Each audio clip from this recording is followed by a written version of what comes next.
তাদের অভিযোগের শেষ নেই। টাকা আপনার 24 ঘন্টা মেয়াদ রবি, আর এয়ারটেল 19 টাকা 31 দিন 3 দিন মেয়াদ, আর গ্রামীণে 2 দিন মেয়াদ। আমার প্রশ্ন হচ্ছে এই জিনিসগুলো কি স্যার সত্যি না? এটির মেয়াদ থাকবে কেন? আমরা যেটা করেছি সেটা যে তাদের সাথে বসছি এ বিষয়ে, এবং আমরা সুনির্দিষ্ট কিছু নীতিমালা আমরা প্রণয়ন করতে চাই। ম্যাক্সিমাম মিনিমাম ব্যালেন্স কত হওয়া উচিত এবং এই ব্যালেন্সের মেয়াদকাল কেমন হওয়া উচিত। এসব অভিযোগ সমাধান করার আশ্বাস দেন বিটিআরসি চেয়ারম্যান।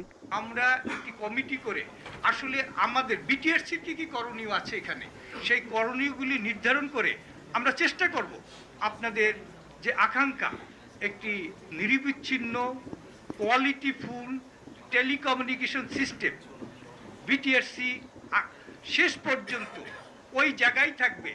গ্রাহকরা বলছেন শুনানি করে লাভ নেই যদি না তাদের সমস্যার সমাধান হয়।